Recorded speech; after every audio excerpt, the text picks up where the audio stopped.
안녕하세요. 물리 1 수능 특강 1차 시공간과 운동 개념에 대해서 알아보겠습니다. 먼저 해식의 앙불구가 나오는데요. 앙불구부터 우리가 알아보겠습니다. 자, 앙불구에 영침이 있는데요. 영침은 북쪽을 향해서 놓게 되면 자, 오른쪽이 동쪽이 되고 왼쪽이 서쪽이 됩니다. 그러면 해가 동쪽에서 뜨면 자, 오전에는 해가 이쯤 있겠죠? 그럼 그림자가 이쪽에 생기고요. 그리고 낮 12시가 되면 해가 남중하게 되고 그러면 그림자가 이렇게 낮 12시고요. 그리고 서쪽으로 해가 이동하게 되면 오후에는 해가 그림자가 오른쪽에 생기게 됩니다. 그래서 시계 방향으로 그림자가 이동하게 되죠. 자, 그랬을 때 이 세로선을 우리가 시각선이라고 하는데요. 이 시각선은 큰 눈금이 2시간 간격이라고 보시면 되겠습니다. 가로선은 절기선인데요. 그림자의 길이가 가장 짧아질 때는 우리가 여름 중에서 하지라고 하고요.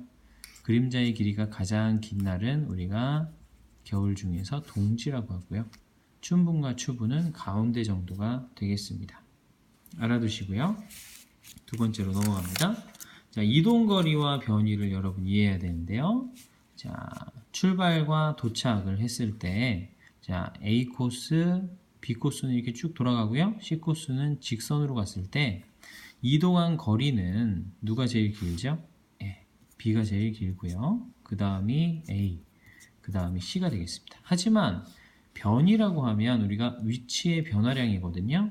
출발한 위치와 도착한 위치가 똑같기 때문에 A, B, C 모두 변이가 똑같습니다. 이 검은색 화살표, 출발점과 도착점을 직선으로 이은 화살표가 변이가 되고요. 크기와 방향을 갖고 있습니다. 그래서 이걸 벡터라 그러는데요. 그래서 변이는 위에다가 화살표를 붙여주는 것을 알 수가 있습니다. 자, 이걸 이용해서 우리가 속력과 속도를 알아보겠습니다. 자, 속력과 속도의 단위는 빠르기를 나타내는 단위인데요. 미터 퍼 세크가 되죠. 미터는 길이의 표준 단위, 세크는 시간의 표준 단위가 됩니다. 자, 그랬을 때, 자, 둘 다 미터 퍼 세크지만 조금 다른 점이 있는데요. 속력은 시간분의 뭐죠? 네, 바로 이동 거리가 됩니다. 그래서 미터 퍼 세크가 되고요. 1초에 몇 미터 갔느냐? 속도는 시간분의 위에 뭐가 들어가죠? 그렇죠. 변위가 들어갑니다. 그래서 역시 미터 퍼 세크지만 자, 이동거리와 변위가 들어간다는 차이점이 달라지는 겁니다. 그래서 둘 중에 벡터가 변이였으니까요. 속도는 이렇게 화살표를 붙여준 벡터량을 표시하고 속력은 이렇게 표시합니다. 그래서 속도는 크기와 방향을 모두 갖고 있다 라고 생각해 주시면 되겠어요. 자, 그 다음에 가속도로 넘어갑니다. 가속도는 얼마나 속도가 빨리 가속되느냐, 변하느냐를 나타낸 건데요. 단위가 좀 잘못됐죠? 속력은 미터 퍼 세크인데 가속도는 미터 퍼 세크 제곱을 씁니다. 자, 2미터 퍼 세크다 무슨 뜻인가요? 1초에 2미터씩 간다. 자, 그러나 2미터 퍼 세크 제곱이다 그러면 1초에 2미터 퍼 세크씩 속도가 증가한다. 마이너스 2미터 퍼 세크 제곱은요, 1초에 2미터 퍼 세크씩 속도가 점점 줄어들고 있다. 이렇게 여러분이 생각하시면 되겠습니다. 그래서 가속도 공식을 알아보면요, 가속도는 시간분의 바로 속도 변화량이 되겠죠. 자, 변화량을 델타로 표시하면 델타 V가 되겠습니다. 다시 써주면 시간분의 나중 속도 V에서 처음 속도 V0를 빼준 값이 바로 가속도가 되겠습니다. 단위를 볼까요? 위에 미터 퍼 세크가 들어가고 밑에 세크가 들어가서 미터 퍼 세크 제곱이 되는 거죠. 자, 그 다음에 이제 이번 강의에서 제일 중요한 내용이 바로 이 그래프를 그리는 건데요. 자, 그래프의 관계에 대해서 보겠습니다. 그래프 삼형제가 나와 있습니다. AT, VT, ST. 이 중에서 제일 중요한 건 중심에 위치한 이 VT가 되겠습니다. 바로 속도 시간 그래프가 되겠죠. 한번 연습을 해볼게요.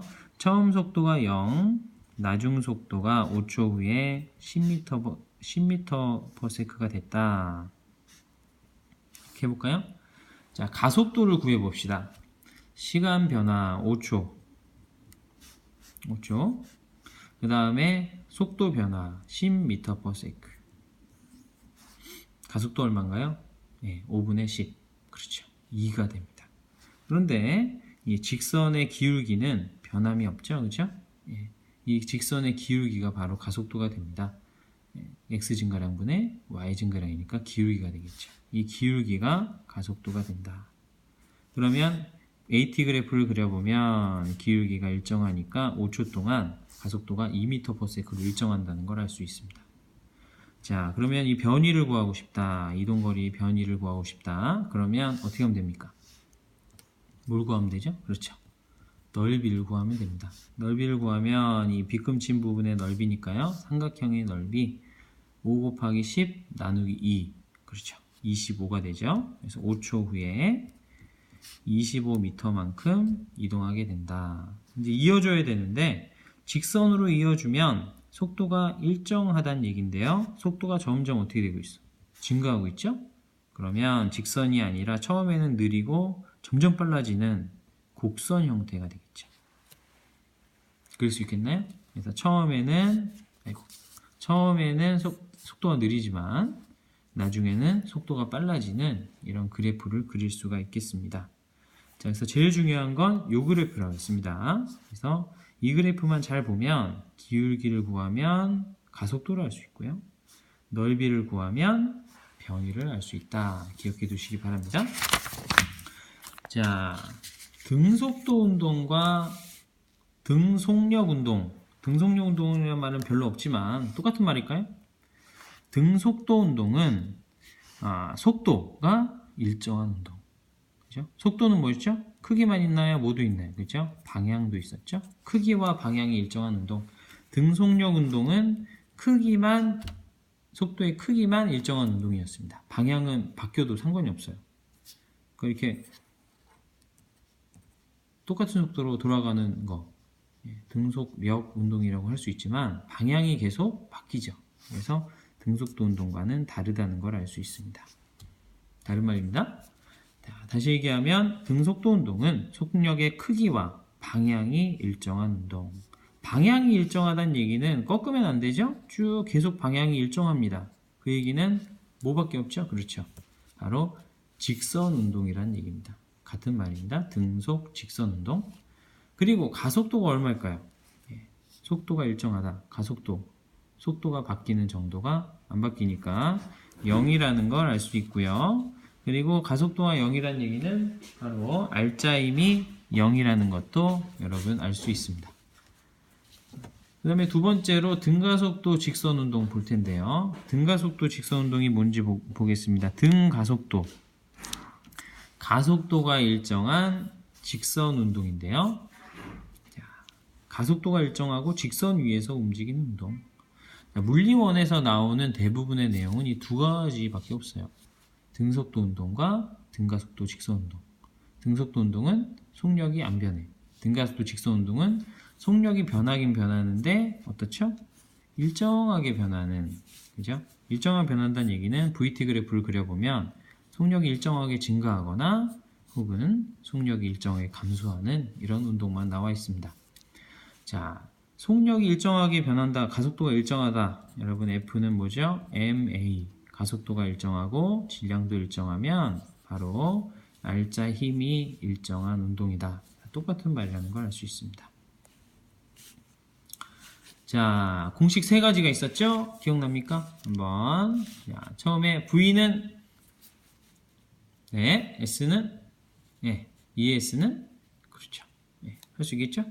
자, V는 나중속도 V는 이 그래프에서 한번 알아봅시다. V는 요거 더하기 요거죠. 요거는 뭐예요? V0. 처음 속도 더하기 속도 변화량인데 1초에 속도가 가속도 a씩 변했으면 t초 지났으면 at만큼 변했죠? 그래서 V는 V0 플러스 at. 두 번째 S. S는 그래프 아래의 넓이죠? 이 사각형의 넓이 얼마예요? V0 t 플러스 삼각형의 넓이 2분의 1 at 제곱. 자, 두 식에서 t를 소거하면 2as가 나오는데요. 2as는 v제곱 마이너스 v0 제곱이 됩니다. 10분이 넘었어요. 상대 속도 a가 바라본 b의 속도입니다. 예. 어떻게 하면 돼요? v 차례대로 쓰면 됩니다. a가 본 b의 속도 vb 빼기 va가 되겠습니다. 자, 이건데 한번 연습해 봅시다. 공이 10m/s로 날아와요. 이걸 b가 2m/s로 걸어가면서 보면 공은 더 빠르게 느껴질까요? 느리게 느껴질까요? b가 본 a의 속도 구해보면 vba는 vba-vb 바꿔줘야 되죠? 그러면 va에서 b를 빼야 되는데, 자, 방향이 다르죠? 오른쪽을 플러스라고 놓으면 왼쪽은 마이너스가 되겠습니다. 그래서 a의 속도 10에서 빼기 b의 속도 하면 얼마나 나요? 그렇죠. 12m/s. 예. 공은 오른쪽으로 12m/s로 더 빠르게 날아오는 것처럼 보이게 됩니다. 자, 중요한 내용은 다 했어요. 예, 이제 문제풀이 팁을 드릴 시간입니다. 자, 문제풀이 팁 첫 번째, VT 그래프를 그려라. 자, 우리 그래프 연습 여러분 많이 하시고 문제가 나오면 다른 그래프 그리지 마시고 VT 그래프를 그리시기 바랍니다. 자, 그 다음에 그 그래프를 가지고 평균 속도로 활용하면은 문제를 쉽게 풀 수 있는데요. 자, 예를 들어서 자, 이런 그래프가 나왔다. 처음 속도가 2, 나중 속도가 6이에요. 자, 그러면 평균 속도 얼마인가요? 예. 자, 평균 속도 직선으로 변했을 때만 쓸 수 있죠. 직선으로 변하면 자, 두 개를 더해서 반 나누면 얼마죠? 2 더하기 6 나누기 2. 예. 4m/s가 바로 평균 속도가 됩니다. 자, 근데 4m/s를 쫙 그어보면 이 삼각형과 이 삼각형이 합동이죠? 예. 그러면 여기가 몇 초가 나올까요? 그렇죠. 2초가 나옵니다. 예. 그래서 우리는 4초일 때의 순간속도와 0초일 때의 순간속도를 알고 있지만 이 중간시간 2초일 때의 순간속도가 4라는 것도 알 수가 있거든요. 이걸 활용해서 문제를 풀면 좀 더 쉽게 문제에 접근할 수 있고요. 주의해야 할 점이 이 2는 시간의 중간이지 거리의 중간은 아닙니다. 자, 보세요. 2초일 때는 요만큼 왔죠. 2초에서 4초는 이만큼 갑니다. 예, 거리의 중간이 아니라 시간의 중간이라는 거 여러분 유리해서 문제 풀어주시면 되겠습니다. 이 두 개로도 문제가 안 풀린다. 그러면은 여러분이 외운 공식을 대입해서 활용하시면 문제를 풀 수 있을 거예요. 자, 수고했습니다. 이상입니다.